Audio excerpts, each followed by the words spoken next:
Depois de 18 anos de história, 8 deles só nessa última terceira geração, o Fit disse adeus ao nosso mercado brasileiro. Mas é verdade que essa é uma despedida meio protocolar, porque esse aqui é o carro que está o substituindo, o New City Hatchback. É uma mudança de nome, aliás, de Fit para New City Hatchback, uma baita mudança de nome, mas a proposta é similar. E aliás, vale lembrar, né? Desde que o Fit nasceu, ele sempre utilizou a plataforma do City. Então a proposta é a mesma, só que num formato diferente, e aí por isso o nome hatchback. O Fit tinha aquele formato que a gente chama aqui de monovolume, né? Meio hatch, meio minivan, aquela linha quase contínua do capô à coluna A. Aqui não, a gente tem uma proporção realmente mais de hatch, então uma linha bem definida aqui no capô, um veículo que inclusive ficou mais largo, bem mais comprido, então as proporções são todas diferentes, mais baixo também. E hoje a gente vai descobrir então tudo que mudou nesse produto aqui. Todas as mudanças técnicas de carroceria, de estrutura, tudo que mudou na mecânica, o que tem de equipamentos, preços e claro, vamos ver então como que se comporta esse veículo aqui, New City Hatchback, ex-Fit para alguns. Vamos nessa?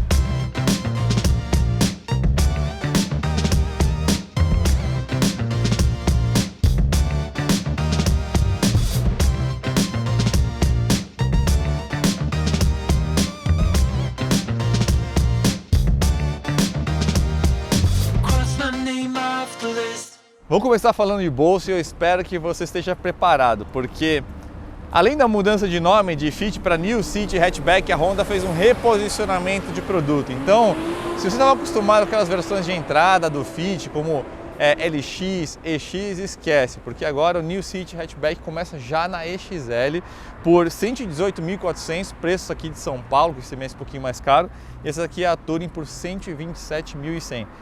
O nome Touring, mas os dois têm a mesma mecânica. A gente está falando do motor 1.5 aspirado de 126 cavalos, injeção direta, comando duplo. Vou explicar em detalhes daqui a pouquinho esse conjunto mecânico, tem bastante coisa interessante.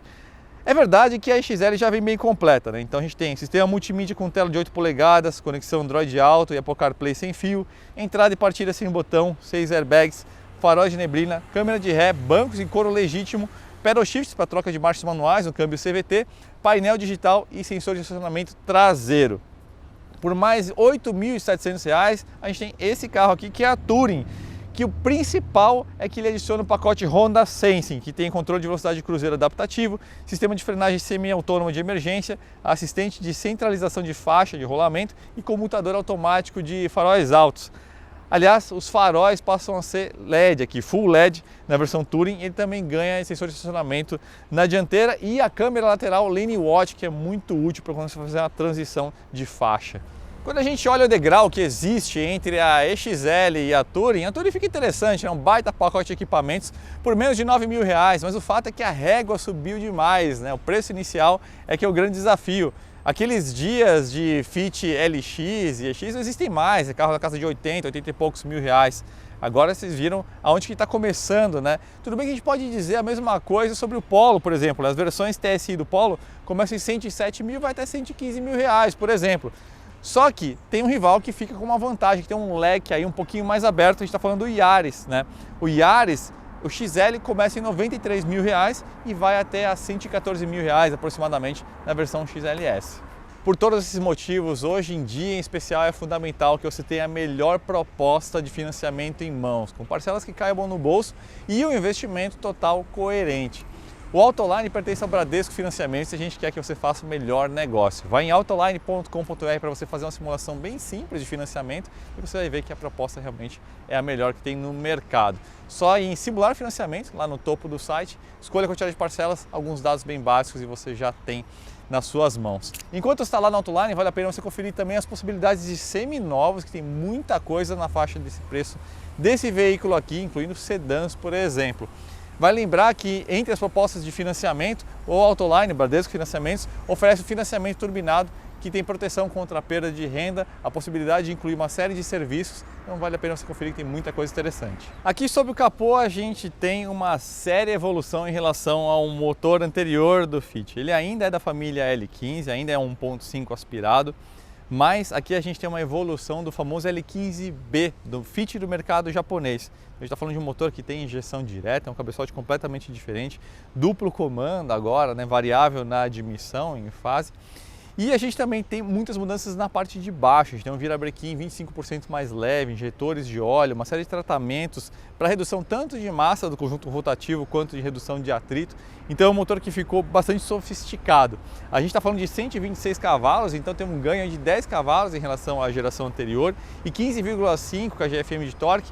Praticamente o mesmo torque da geração anterior, mas a curva de torque, como a gente vai ver na parte do onboard, mudou bastante. Em termos de potência, é quase um empate técnico com o Polo, né? 128 cavalos, mas é lógico que os 20,4 kgfm de torque do motor downsize da Volkswagen faz uma diferença. Só que olha só como que são as coisas. 0 a 100 desses dois veículos vai estar empatado aí na casa de aproximadamente 10 segundos. Mas quando a gente olha o consumo, olha só que surpresa.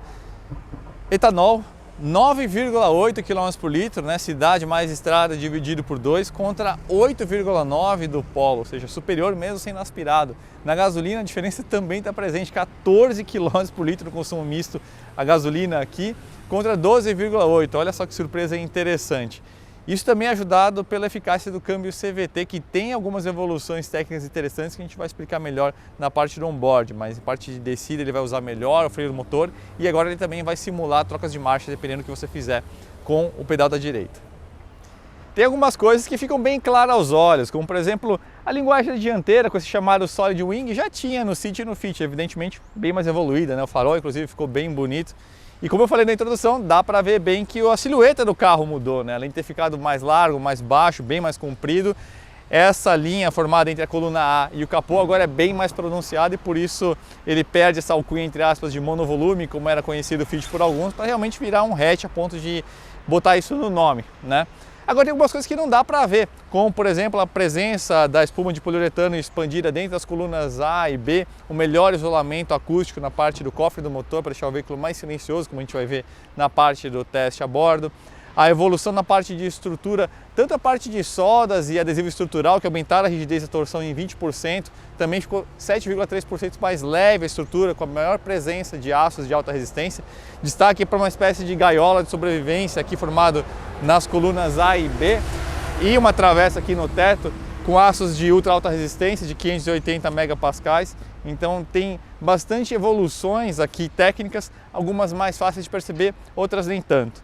Aí quando a gente chega aqui na traseira tem algumas coisas muito legais e outras nada legais. Muito legal essa lanterna traseira, uma linguagem inclusive levemente alemã, né? A silhueta em si lembra, por exemplo, a linguagem que a Audi já utilizou, a Mercedes Classe A tem utilizado, mas esse fato de você ter esse ressalto aqui lembra um pouco a solução da BMW.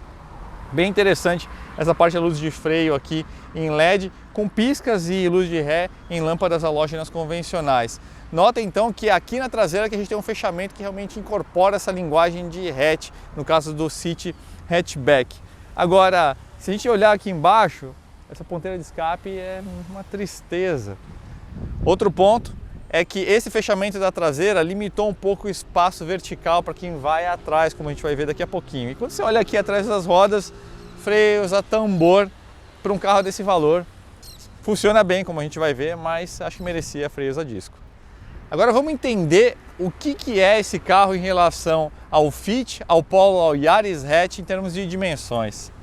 Entre eixos, aqui a gente tem 2,59 m, é maior que todos os seus concorrentes, 6 centímetros a mais que o Fit, bela evolução, 3 centímetros a mais que o Polo e 4 centímetros a mais que o Yaris. Mas olha só que estranho, o comprimento desse carro é muito maior do que os outros, 4,34 m, a gente está falando de 24,5 centímetros a mais do que o Fit, 29 centímetros em relação ao Polo, como se fosse um veículo de outra categoria, e 20 centímetros a mais em relação ao Yaris. Então o entre-eixos não cresceu tanto quanto o resto do carro. Então o balanço, né, que essa área frontal aqui do para-choque é que cresceu demais, de forma um pouquinho desproporcional até, eu diria. Quando a gente olha a largura, a gente tem uma evolução importante, especialmente em relação ao Fit, que é um veículo mais estreitinho, né? Então a gente tem 1,74 m aqui e isso dá 5,4 centímetros a mais do que o Fit. Em relação ao Polo e ao Yaris é quase um empate técnico, 1 centímetro a menos do que o Polo e 1 centímetro a mais do que o Yaris Hatch. A altura aqui é um ponto interessante, porque deixou o carro mais bonito, mas limitou o espaço traseiro, como a gente vai ver daqui a pouquinho. Então a gente tem 1,49 m, que são 3,8 centímetros a menos do que o Fit, né? O Fit tinha aquela sensação de você estar ali com uma abóboda por cima, um espaço amplo por dentro. Tudo isso aqui se perdeu, agora realmente parece mais um hatch, tanto por fora quanto também por dentro. É a mesma altura do Yaris hatch e são 2 centímetros a mais do que o Polo. Quando a gente vai para o porta-malas, gente, aí é que realmente é o ponto de maior crítica. A gente perdeu 95 litros de volume em relação ao Fit. 268 litros contra 363 litros. Para um veículo de 4,34 m, um porta-malas de 268 litros é realmente uma tristeza. 300 litros no Polo e 310 no Yaris, então ficou realmente abaixo dos rivais. Peso, ponto positivo aqui, na verdade para todos os veículos, são todos leves, todos com ótimas plataformas esses quatro, né? Então o New City, 1.180 kg, ele engordou os 80 kg em relação ao Fit, né, que tinha 1.100, 1.145 Polo e 1.130 Yaris hatch. Ele é um pouquinho mais pesado, mas vai lembrar, ele é bem maior. Então notem que esse comprimento todo não se apresenta, por exemplo, no entre-eixos e no volume de porta-malas. Então o que os engenheiros chamam de packaging, que é justamente essa questão do uso do volume interno, como os ocupantes ocupam a área e o volume que o carro ocupa, tem algumas limitações de projeto aqui, eu diria. Aqui dentro a gente tem uma cabine clássica da Honda, então para quem está acostumado com os produtos da marca de forma geral, vai se sentir em casa, mas é uma evolução muito sólida em relação ao Fit, tanto em relação a materiais, a gente tem mais texturas, um plástico de um toque um pouco melhor aqui, né? Mas também em relação à linguagem, né? O Fit tinha aquela linguagem mais compartimentada, né? Coisa de design de 10 anos atrás aproximadamente, enquanto aqui a gente tem essa linguagem mais estreita, né? De painel, estabelier, suspenso, então dá até uma sensação de amplitude de espaço melhor. Ergonomia de direção eu achei muito boa. O volante é uma peça bem clássica de design aqui da Honda, tem uma pega legal, as aletas têm um toque interessante, estou bem encaixado aqui, tenho possibilidades de ajuste aqui também, tanto em relação de altura quanto de profundidade, então estou bem vestido aqui. Curiosidade legal, esse botão aqui de ligar o motor, né, pulsando, achei um toque interessante. E a gente tem uma aplicação aqui de bom gosto de Black Piano, em alguns lugares de forma mais sutil, em outros com maior presença, como aqui no console central. Material que eu acho bonito, mas que acaba sujando também com uma certa facilidade. Sente falta aqui do carregador por indução, ainda mais porque a gente tem a possibilidade de conexão wireless aqui Android Auto e Apple CarPlay nesse sistema de infotainment, que foi uma adição interessante, mas eu senti falta aí desse carregador por indução. Notem aqui também no painel a presença aqui desse couro com essas costuras contrastantes e aqui em cima uma aplicação inteligente de plástico com a mesma textura, mas notem que aqui a gente está falando de plástico e aqui a gente está falando de um revestimento. Os bancos são revestidos em couro legítimo nessa parte que tem contato com o corpo, material sintético nas laterais. É um banco que ficou mais estreito na parte de cima, mas não senti grandes faltas assim, de apoio. Ainda que se você for um cara talvez mais largo, vale a pena você fazer um test drive e se atentar a isso para ver se você está bem encaixado. Painel de instrumentos tem uma curiosidade, o lado direito é um velocímetro analógico, do lado esquerdo a gente tem um display digital, então dá para agregar bastante informação nessa parte da metade para a esquerda do painel. Uma solução elegante, ainda com visual clássico, mas acaba sendo mais funcional. De forma geral, é isso aqui na dianteira, né? Então a gente não tem uma cabine extremamente sofisticada, mas muito bem executada e com a linguagem clássica da Honda. Agora vou dar uma olhadinha no espaço traseiro, que tem algumas observações importantes para fazer. Vocês estão vendo esse espaço que existe entre meu joelho e o encosto? Esse banco dianteiro está ajustado para mim. Eu nunca vi um hatch dessa categoria com um espaço tão grande para os joelhos, chega a ser quase desnecessário. Mas, quando a gente vai olhar o espaço vertical, a gente tem uma péssima notícia. É tão esquisito isso, ter tanto espaço para o joelho e minha cabeça aqui está a um dedo de tocar aqui a linha do teto, aqui da forração de teto. Então achei isso muito esquisito. Isso é consequência desse fechamento do teto, né? Essa linha toda do City Hatch acabou trazendo essa limitação aqui. E esse espaço aqui é tão grande que é maior, inclusive, que do que sedã.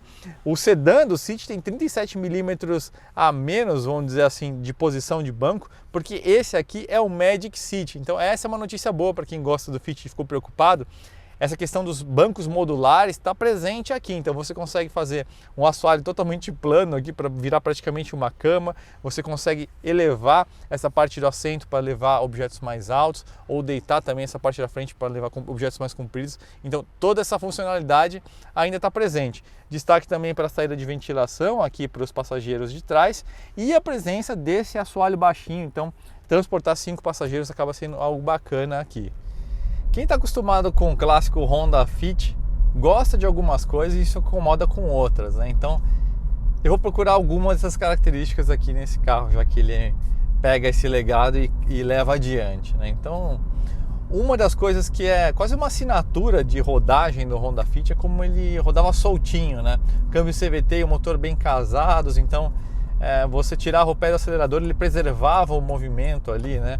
A inércia do carro de uma forma muito solta, que nem eu estou fazendo agora. E isso aqui está preservado, né? Então é um carro que você sente que há pouca resistência mecânica para andar, você acaba usando menos o pedal do acelerador e acaba dirigindo de forma mais econômica com isso. É verdade que também, na aproximação de semáforos, tem que tirar o pé do acelerador um pouquinho antes, porque ele deslancha tão solto que aí, se você está acostumado com um carro automático ou manual, você pisa no freio um pouco mais em cima da hora, aqui você vai chegar com uma velocidade um pouquinho maior, né?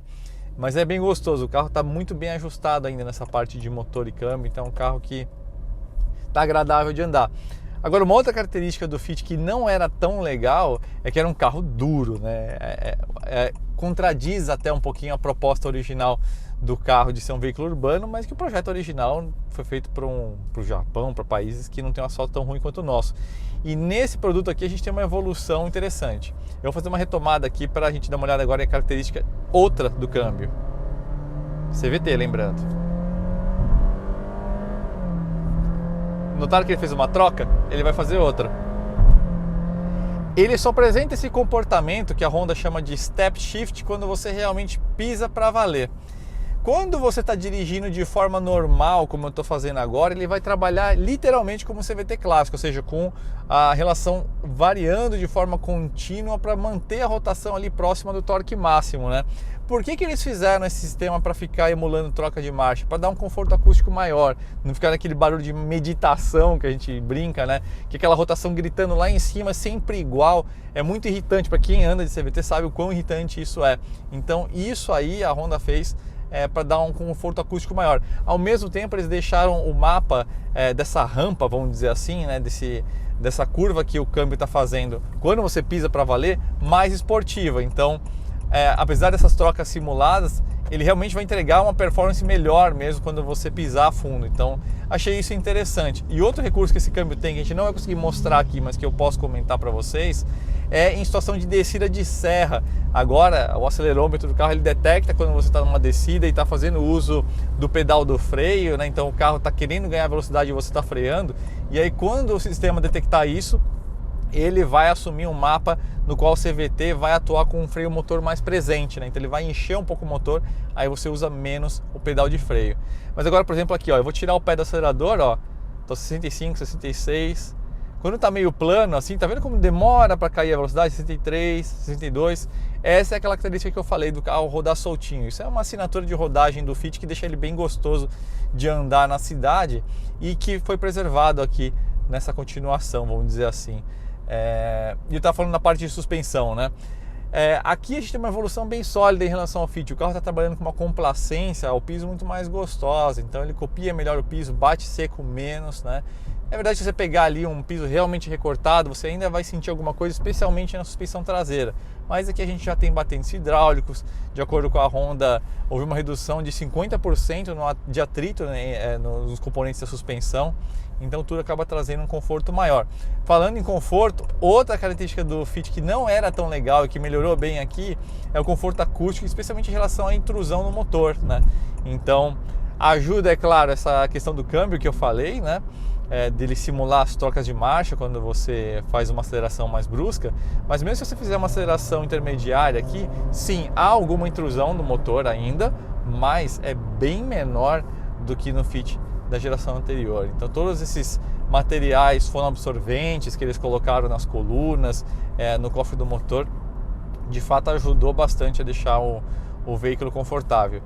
No vídeo vocês não vão conseguir perceber isso, mas vale a pena eu comentar. Gostei também da qualidade de áudio do sistema de infotainment, né? Apesar dele ser relativamente simples, em termos de qualidade sonora, eu achei bem agradável aí a qualidade de som desse sistema. E hoje em dia, em especial que a gente tem um combustível tão caro, você ter um veículo tão frugal, tão eficaz na parte de consumo, eu acho que é um diferencial muito legal. E aí outra característica legal do Fit, que aqui automaticamente está preservada, é essa questão de longevidade do carro, porque a gente tem um motor aspirado tão eficaz aqui, então todo mundo sabe, né? O motor turbo ele exige mais cuidados, mais trocas de óleo, ele é mais sensível, vamos dizer assim, a um dono que não é tão zeloso. Então esse aqui é um carro, a gente não sabe como vai ser a questão de desvalorização, né? Ele ficou bem mais caro, mas esse é um carro que a gente sabe que ele vai preservar suas características mecânicas aí muito bem aí ao longo do tempo. Agora olha só que coisa engraçada. O tanque de combustível desse carro tem 39,5 litros. Honda, o que vocês fizeram? O Fit tinha 46 litros, né? Então é lógico que quilômetro por litro você vai pagar meio que a mesma coisa para andar com o carro. Só que esse incômodo de você parar antes enfim, entra naquela discussão de packaging que a gente estava falando, né? Um carro que ficou maior e o tanque diminuiu mais de 10%. Não vejo muita lógica nisso. Em termos de tecnologias, a gente tem algumas coisas aqui, como um assistente de centralização de faixa, falando da versão Touring, né? Com um mutador de farol alto automático. E a gente tem controle de velocidade de cruzeiro adaptativo aqui, né? Então dá para você setar aqui uma velocidade determinada e aí utilizando a câmera na dianteira, ele vai automaticamente ajustar a distância em relação ao carro da frente, incluindo se ele fizer uma frenagem. Então a gente vai se aproximar aí desse Sandero agora e vamos ver esse sistema entrando em ação. Eu já estou sentindo a frenagem aqui, ó, a velocidade diminuindo, então ele já está se ajustando. O controle de velocidade, entrou mais um carro na frente e aí ele vai frear para preservar essa distância e aí automaticamente ele vai reacelerar também para manter a distância em relação ao carro da frente. Nesse trecho agora a gente consegue sentir um pouquinho melhor esse ganho da curva de torque, está bem mais disposto em rotações intermediárias. Também vou conhecer um pouquinho melhor a dinâmica aqui do City Hatchback. Vamos ver aqui agora essa curva. Já dá para sentir que tem um pouquinho mais de movimentação de carroceria que o Fit, né? Então aquele ganho de conforto que a gente teve, a gente paga um pequeno preço aqui em dinâmica, mas não necessariamente, na verdade. O carro tá bem amarrado dinamicamente, mas o Fit ele era mais imediato, né? Até porque também ele era menor e mais leve, né? Mas sentia uma resposta um pouco mais aguda no Fit. Agora aqui você tem uma resposta mais madura, né? Então com um certo retardo, mas não necessariamente mais lento ou mais inseguro, com mais movimentação de qualquer tipo em relação à atitude de guinada, né? O ganho de torque, isso foi uma coisa muito legal, né? Quando você pega só o torque máximo, a diferença é um empate técnico, na verdade, mas a curva de torque nas rotações intermediárias, aqui você tem muito mais torque. Então, o fato dessa injeção direta, comando duplo variável na admissão, tudo isso aí trouxe esses ganhos em rotações intermediárias que foram fundamentais, porque todo mundo sabe, né? O Fit era um carro meio apagadinho assim em rotações intermediárias, e isso combinado aquele CVT mais tradicional deixava o carro um pouco cansativo em algumas circunstâncias.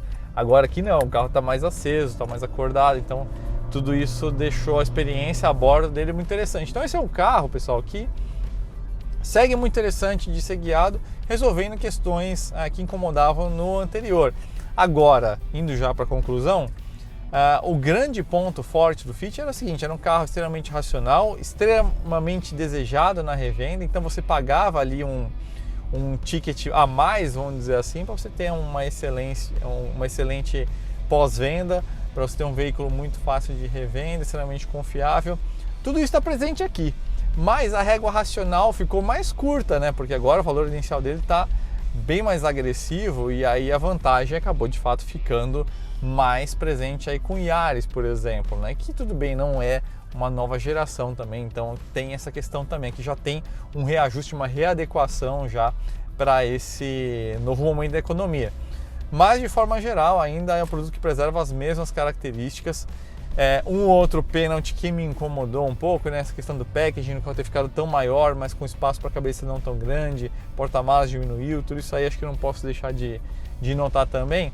Mas para o que importa, para você que guia o carro, dirige como um carro de uso, um carro de propriedade longa, que você vai ficar muitos anos, todos esses lados aqui o City Hatchback está fazendo muito bem, se não está fazendo melhor do que o Fit fazia.